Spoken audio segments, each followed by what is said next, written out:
मित्रांनो, आपल्या राज्यातील शेतकऱ्यांसाठी एक आनंदाची बातमी आहे. पीक विम्याचे पैसे देण्यास सुरुवात झाली आहे, पण अजूनही काही शेतकऱ्यांच्या बँक खात्यात हे पैसे पोहोचलेले नाहीत.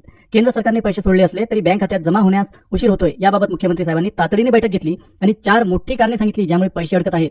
तसेच हे पैसे लवकरात लवकर खात्यात जमा व्हावेत यासाठी कृषी विभागाला आवश्यक उपाययोजना करण्याच्या सूचना दिल्या आहेत. अनेक शेतकऱ्यांनी तक्रार केली होती की इतरांना पैसे मिळाले पण आमच्याकडे अजूनही आले नाहीत. यावर सरकारने लक्ष देऊन काम सुरू केले आहे. तर मित्रांनो, मुख्यमंत्री साहेबांनी स्पष्ट केलं आहे की 4 मोठी कारणं आहेत ज्यामुळे तुमचा पीक विमा अजून बँक खात्यात जमा झालेला नाही. यावर उपाय म्हणून कृषी विभागाने 2 महत्त्वाची कारणं सांगितली आहेत. जे शेतकरी ही 2 कामं करतील त्यांना लगेचच विम्याचे पैसे खात्यात मिळतील, कारण हे पैसे सरकारकडून थेट येत नाहीत तर विमा कंपन्या डीबीटीच्या माध्यमातून तुमच्या खात्यात टाकतात. काही भागात शेतकऱ्यांना पैसे मिळालेत पण अजून लाखो शेतकऱ्यांच्या खात्यात एक सुद्धा रुपया पोहोचलेला नाही. कंपन्यांना सरकारने पैसे दिले आहेत पण बँकेत जमा होण्यात उशीर झाल्यामुळे शेतकऱ्यांच्या मनात भीती आणि राग निर्माण झाला आहे. 2022 पासून मे 2025च्या अवकाळी पावसापर्यंत ज्यांचे पीक पूर्णपणे किंवा अंशतः नष्ट झालं होतं त्यांचा थकीत विमा आता मिळण्यास सुरुवात झाली आहे. तरी देखील अजून सुमारे 60% शेतकऱ्यांना पैसे मिळालेले नाहीत. फक्त 40% शेतकऱ्यांच्या खात्यातच पैसा जमा झालेला आहे. त्यामुळे ज्यांना पैसे मिळालेले नाहीत त्यांनी ही 2 कामं तात्काळ करून घ्यावीत असं सरकारनं स्पष्टपणे सांगितलंय.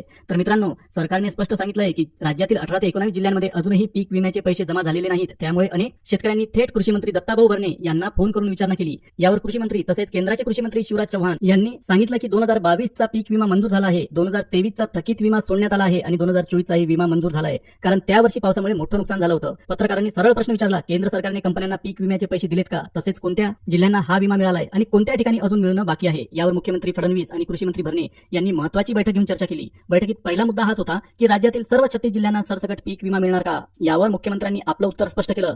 तर मित्रांनो, बैठकीत दुसरा मोठा प्रश्न होता की नेमकं कोणत्या पिकासाठी पीक विमा दिला जातोय आणि त्या पिकांसाठी किती हजार रुपये वाटले जात आहेत? यावर मुख्यमंत्री देवेंद्र फडणवीस आणि कृषी मंत्र्यांनी सविस्तर उत्तर दिलं. तिसरा महत्त्वाचा मुद्दा होता कोणत्या शेतकऱ्यांना अपात्र ठरवलं जाणार. मुख्यमंत्री म्हणाले की 2 महिन्यांपूर्वी पीक विम्यामध्ये मोठा घोटाळा उघड झाला होता. खरं तर सरकार ही योजना बंद करणार होतं, पण अनेक शेतकरी असे आहेत की ज्यांचं खरंच पिकांचं नुकसान झालं आहे आणि ज्यांनी प्रामाणिकपणे हप्ता भरला आहे.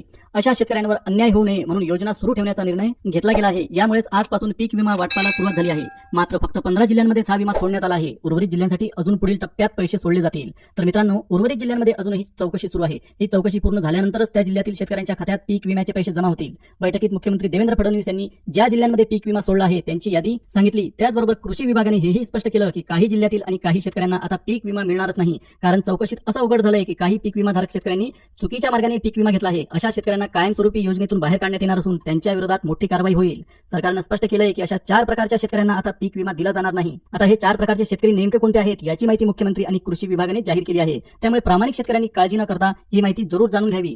शेतकरी मित्रांनो, जर तुमचा पीक विमा अजून मिळाला नसेल तर यामागचं कारण जाणून घेणं अतिशय गरजेचं आहे. 2022, 23 आणि 24 या 3 वर्षांचा अर्धवट राहिलेला पीक विमा आता मंजूर झाला आहे, पण सरकारनं स्पष्ट केलंय की 4 प्रकारच्या शेतकऱ्यांना हा विमा अजिबात मिळणार नाही. यामध्ये सर्वात जास्त गैरप्रकार बीड आणि जालना जिल्ह्यात आढळले आहेत. पहिला प्रकार म्हणजे काही शेतकऱ्यांनी त्यांच्या प्रत्यक्ष पेरलेल्या शेताचा विमा न भरता जिथे काहीही पेरलेलं नव्हतं अशा डोंगराळ कोरडवाहू जमिनीवर विमा उतरवला. काही ठिकाणी तर त्यांनी अधिकाऱ्यांना पैसे देऊन ही प्रक्रिया पूर्ण केली. अशा शेतकऱ्यांना सरकारनं थेट योजनेतून बाहेर काढलं आहे आणि त्यांना आता पीक विमा मिळणारच नाही.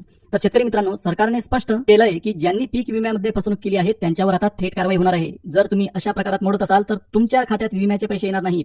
दुसरा प्रकार म्हणजे शेतकऱ्यांनी सरकारी गायरान जमीन स्वतःची असल्याचं दाखवलं. गावात राखून ठेवलेली 20-25 किंवा काही ठिकाणी 100 एकर सरकारी जमीन खोट्या कागदपत्रांनी आपल्या नावावर दाखवून त्या जमिनीवर पीक विमा उतरवला आणि सरकारचे पैसे घेतले. अशा शेतकऱ्यांची कठोर तपासणी सुरू आहे. त्यामुळे त्यांच्या खात्यात अजूनही 1 रुपया आलेला नाही. तिसरा प्रकार म्हणजे कॅनलच्या बाजूची सरकारी जमीन स्वतःची असल्याचं सांगून खोटी कागदपत्र तयार करणं. गेले 5 वर्ष काही शेतकरी या जमिनीवरही पीक विमा घेत होते. सरकारने हे सर्व तपासातून बाहेर काढलं आहे आणि अशा शेतकऱ्यांना योजनेतून कायमस्वरूपी बाहेर टाकलं आहे. शेतकरी मित्रांनो, 2022 ते 2024 या काळात चुकीच्या मार्गाने पीक विमा घेणाऱ्या शेतकऱ्यांना आता योजनेतून बाहेर काढलं जाणार आहे. सरकारचं कोट्यवधी रुपयांचं नुकसान झालं असून अशा शेतकऱ्यांवर थेट कारवाई होणार आहे. दरम्यान अनेक अफवा पसरत होत्या, आज पैसे येतील, उद्या येतील, 2 दिवसांनी येतील, पण आता सरकारनं स्पष्ट केलंय की पीक विमा वाटप सुरू झालं आहे. मात्र ज्यांनी खोटी माहिती देऊन किंवा फसवणूक करून अर्ज भरलाय त्यांना 1 रुपयाही मिळणार नाही. पुढे जर तुम्ही चुकीचा अर्ज केला तर कायमस्वरूपी या योजनेतून बाहेर फेकलं जाईल. आता खरी चांगली बातमी, ज्या शेतकऱ्यांनी प्रामाणिकपणे अर्ज भरला आहे त्यांना 24 तासाच्या आत पैसे खात्यावर जमा होणार आहेत. सरकारनं जाहीर केलेल्या यादीप्रमाणे नंदुरबार, छत्रपती संभाजीनगर, वाशिम, अकोला, बुलढाणा, जालना, सोलापूर, कोल्हापूर आणि सांगली या जिल्ह्यांमध्ये पीक विमा जमा होतोय किंवा लवकरच होणार आहे. शेतकरी बांधवांनो, पुढच्या यादीत गडचिरोली, चंद्रपूर, ठाणे, सिंधुदुर्ग, छत्रपती संभाजीनगर, रायगड आणि रत्नागिरी या जिल्ह्यांमध्येही लवकरच पीक विमा खात्यात जमा होणार आहे. पण जर तुमच्या खात्यात अजूनही पीक विमा आलेला नसेल तर काळजी करू नका. कृषी आणि शेतकरी कल्याण मंत्रालयाने खास तुमच्यासाठी एक टोल फ्री नंबर दिला आहे आणि तो नंबर आहे 1447. या क्रमांकावर कॉल करून तुम्ही तुमची तक्रार नोंदवू शकता आणि पीक विम्याबाबतची अडचण थेट विभागाला सांगू शकता.